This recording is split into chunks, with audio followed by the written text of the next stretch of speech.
Your voice, your opinion, your community. Fact TV, free speech, protected.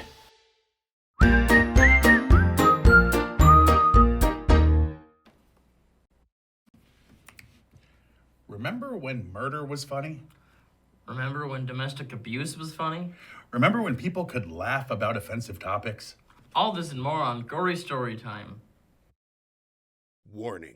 Gory Storytime is a horror movie review show by a son and his dad who thought that letting his 5-year-old watch scary movies was acceptable. If you are offended by horror or talk about blood and gore by a child, or if you don't want horror movies from the 60s through today spoiled, then there is a remote stuck in your couch cushion next to potato chip crumbs. Use it. And of course, parental discretion is advised. Why? You didn't use any. Shut up and start the show.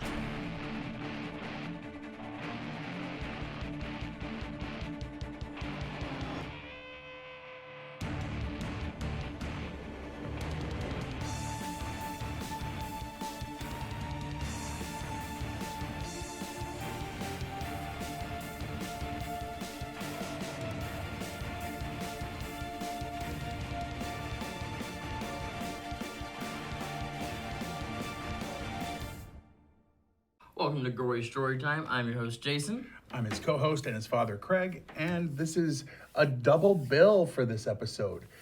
It is number 3 in our 4 movies that are introductions to horror for kids, meaning they're not really horror movies, but you can have your kids watch them if you want to get them into horror eventually. And from the seams of it, From the seams of it? Yeah, from the seams of it, each movie has gotten progressively creepier. Well, anyway, but it's also a hilarious comedy, so we're using it as our April Fool's episode where we do a horror comedy. But before we go any farther, I have to go back and answer those preliminary questions that were before the theme song. Ask any 80s kid, ask any 80s kid, and ask any... Wait a minute, that's me, so yes. Anyway, the basic premise of this movie is there is a nerdy guy working at a pet shop, I almost said. At a... Thanks, Colin. Plant. Well, that's not called a plant shop, though, you idiot. A botany shop. A florist. Okay. That's the person. The word is florist. Well, a florist shop is what it's called. Anyway. Yeah, flowers. And the boss is kind of cheap, and he has a crush on a female coworker. She is being abused by her boyfriend, played by Steve Martin, and he finds himself in possession of a plant that eats meat. And hilarity and murder ensue. Yeah. That's a good rundown, right? Yeah. But for those who don't know this classic from 1986, why don't we roll that trailer and let them see what we're talking about?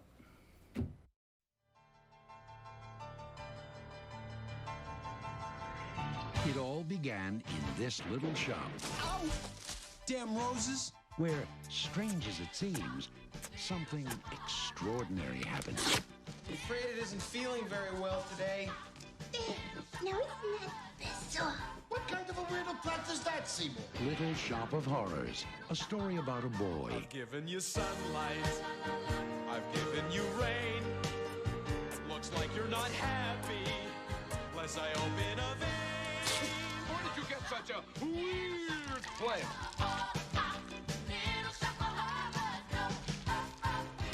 A girl.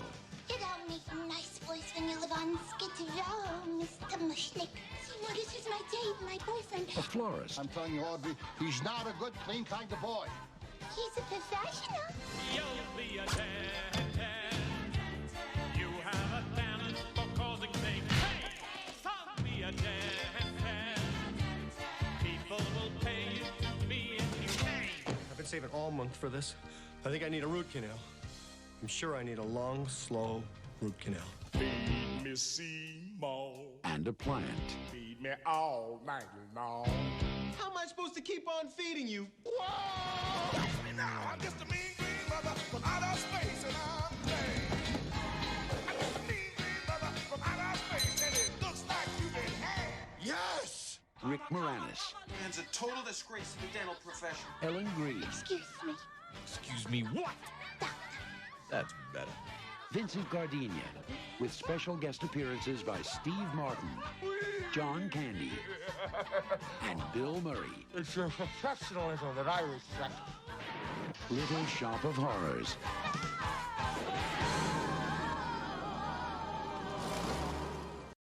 All right. Yeah, that was Giving away all the The movie. cameos and the people that edit trailers sometimes need to might as be- well have had the ending.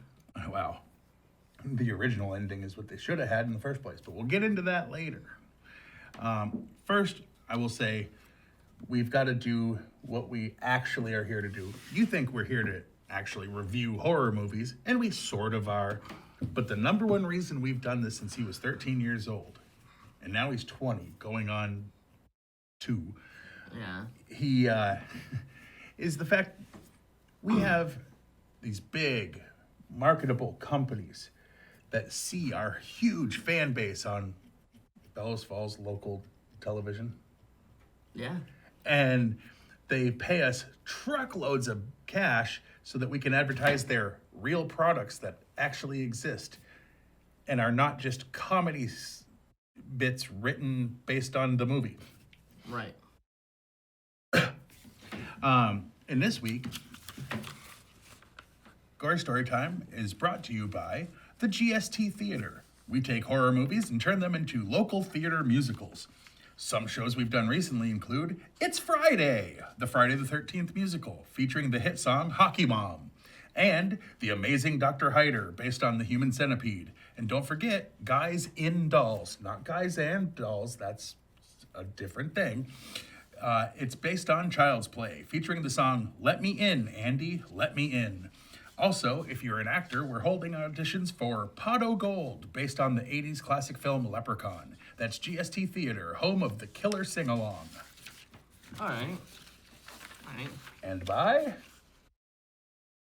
Yes, and by Movie Aliens, the collectible card game. All right. Like most of these games, you buy a starter deck with enough to learn gameplay. Our cards are all aliens from movies, from killer clowns to xenomorphs to the Na'vi to the Borg. Mm-hmm. We also sell packs of cards to add to your gaming experience. Collect the best deck possible to destroy your opponent with rare and highly powerful alien cards, randomly included in our booster packs. So if you are a nerdy virgin looking for another way to repel women, buy Movie Alien cards today. All right. You might want to hold on to that, because I know that's your thing. Yeah. Trying to repel women. I mean, otherwise yeah. you bathe and, all those things that people that want women to hang around would do. Yeah, I'm set. Do you want to get into anything else before we do the behind the scenes? You got anything else to add to the basic premise, or you think I covered it? Yeah, I think Pretty much covered. Oh, it's a musical. It's definitely a musical. Yeah, we glanced over that one, but Well, we'll get into that. So. Yeah. Mean Green Mother from Outer Space was written for this film, is the first Oscar-nominated song to contain profanity. As a result, when the song was performed at the Oscar ceremony by Levi Stubbs of the Four Tops, Levi Stubbs, it was edited, replacing the more risque lyrics with lyrics cut from the final film, though included on the film soundtrack. Meaning, if you bought the soundtrack, it cost, you know the song. It really didn't do a lot of swearing in this movie up until that song. Yeah. Frank Oz originally wanted the Greek chorus, Crystal, Ronette, and Chiffon, to be highlighted by a spotlight whenever they appeared. But this proved to be impractical, as the light would spill over onto the other actors. He did manage to have them magically remain dry during the rainstorm in the title number. Huh. The dental tools used in Oren's office during Bill Murray's famous scene would again appear in Tim Burton's 1989 Batman. They're the tools used on Jack Nicholson's Joker after he fell into the chemicals.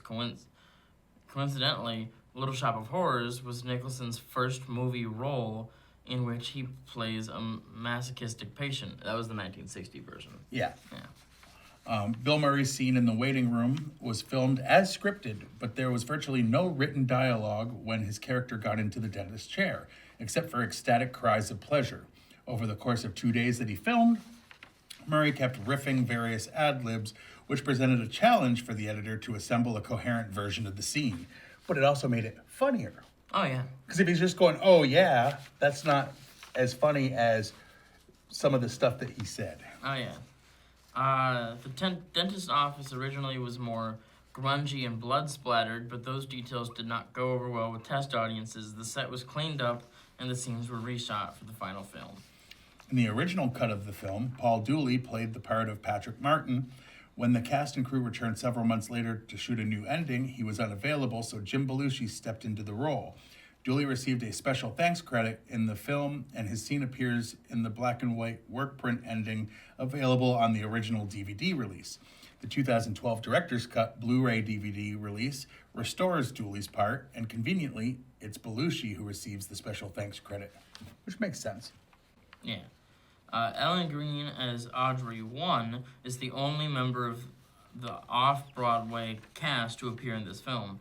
When she originated the role in '82, it was her idea to wear a blonde wig over the brunette curly hair.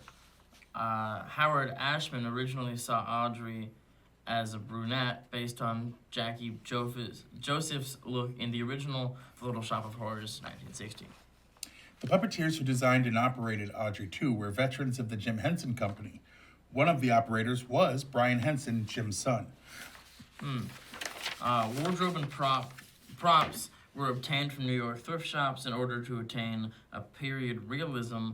The most difficult items to find were garbage cans, so set director Tessa Davies drove around in a truck filled with new cans, and whenever she saw an old one outside of someone's home, she stopped and offered to trade. People thought I was crazy, she remarked. It's the only movie in which comedy legends Steve Martin and Bill Murray appear together. The young girl leaving the dentist office before Bill Murray's scene is Heather Henson, daughter of Jim Henson. The members of the film's Greek chorus are all named after 50s and 60s girls groups. The Ronettes, the Chiffons, and the Crystals. Amazingly, when this came out in '86, it was the most expensive movie Warner Brothers had ever produced, with a budget of $25 million. It even surpassed Aliens, which had a budget of $18 million and was shot in an adjacent stage at Pinewood Studios. Okay. This film inspired a board game by Milton Bradley called Feed Me, which came out in 1987, where you would drop marbles in a giant flytrap's mouth. The shot pulling away from Audrey after the song Somewhere That's Green was so long that it required 2 cranes, one placed on top of the other, to pull it off. The camera actually shifts a little when one of the cranes stops and the other takes over.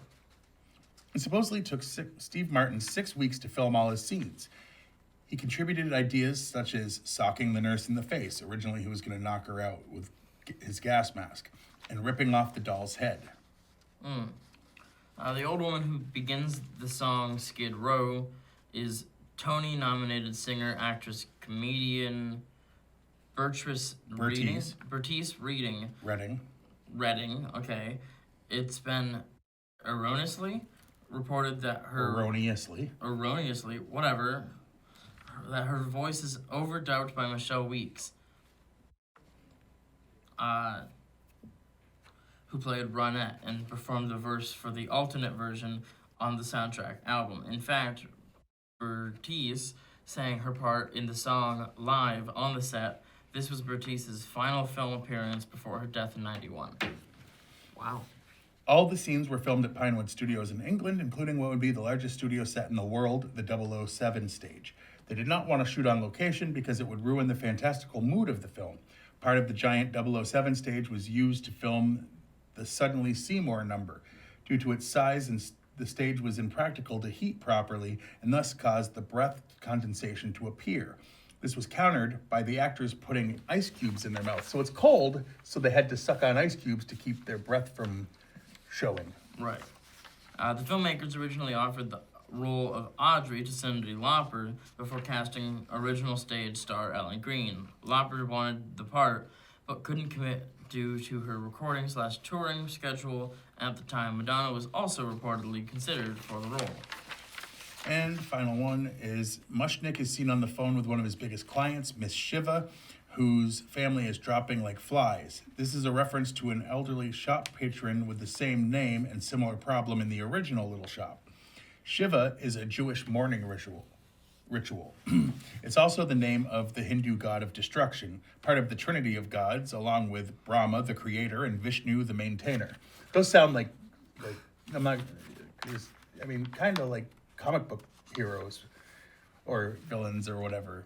Vishnu, the maintainer. Yeah, I've heard that. I'm not trying to make fun of other people's beliefs. I'm just saying, like, the way it sounds and the way they name Marvel, it's more of a shot at Marvel. Wow. I mean, really. So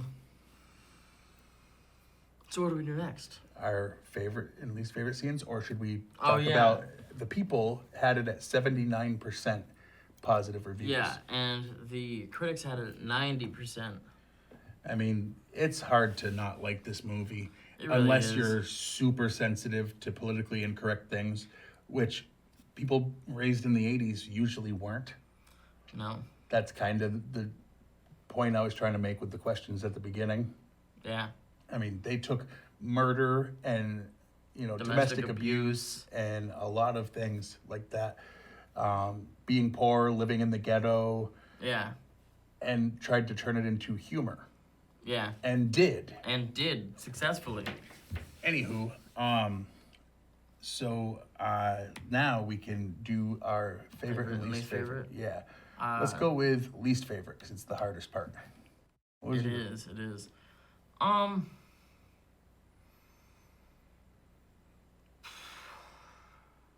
It's tough. I guess the happy ending. After I found out what the alternate ending was supposed to be, it's like, all right, I like that ending better. Yeah, and they did say that basically the happy, super over-the-top happy ending was kind of Frank Oz's way of saying F you to the studio for forcing him to change the ending. Yeah. He's like, oh, you want a happy ending? I'm going to make it sickeningly sweet and like so much so that it seems like I'm telling you where to go. And he was. Yeah. So I do like that aspect of it, but I see what you're saying. My least favorite part is probably,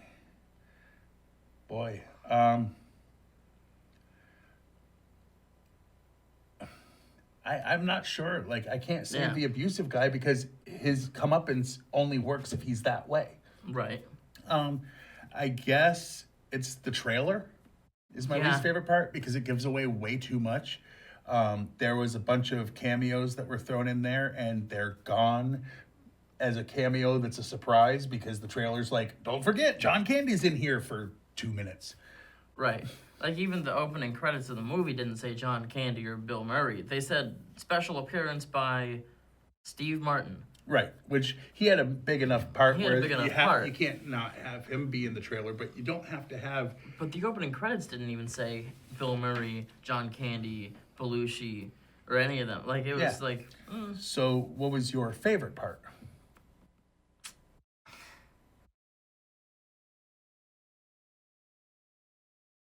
I'm gonna have to go with Steve Martin's comeuppance, as you put it. Yeah. Because, I mean... Seymour didn't even have to, spoiler, didn't even have to do it. No. He just let it happen to himself. You know what I mean? Yeah. He just didn't stop it from happening. Of course. Because the girl he loved was being abused and this guy was dying and he was like, well, I mean, I don't have to kill you. I'll just let you not live. Yeah. Okay. My favorite part is probably the overall look where they did it all practical. They did puppets. Yeah, it looked great. They really did. It really did. Like it's stylized. It doesn't look real, but it's not supposed to. And some people might bitch about the acting where this guy comes in and goes, "I see you have an interesting plant in the window." It was so intentionally done that way they were kind of making fun of, like, that actor, whoever he was acting perfectly like someone who's overacting because they don't know how to act. And he nailed exactly that. Yeah, they took the unfun overacting of a bad play and purposely did it in a way that was fun and entertaining. Right. But anyway. Yeah. And, because we didn't touch on it in the facts, so that people understand what I was talking about with my least favorite. There is an alternate ending The original ending was there were multiple of these plants, and they got out of Which their there was multiple of the plants by the end anyway. They got out of the and store, took over the world. Took over the world, just eating everybody. They basically, attacked it was the city. supposed to end with humanity gone. Oh, yeah. But anyway, let's wrap it up then, huh? Yeah, so... On a scale of 1 to 10? I'm going to go 9. Yeah, I'm going to say 9 also. I mean, it's a great movie. It's funny. There's a couple parts that might be intense for kids. That's why I say it's a beginning one for them, because it's a little intense, but not over the top. It's not too much gory. violence. It's not too much cussing, because there's only a little bit at the end. But there is a little bit, so, be prepared. Not a lot of... There's a couple of subtle sexual innuendos, but they're subtle. They are subtle.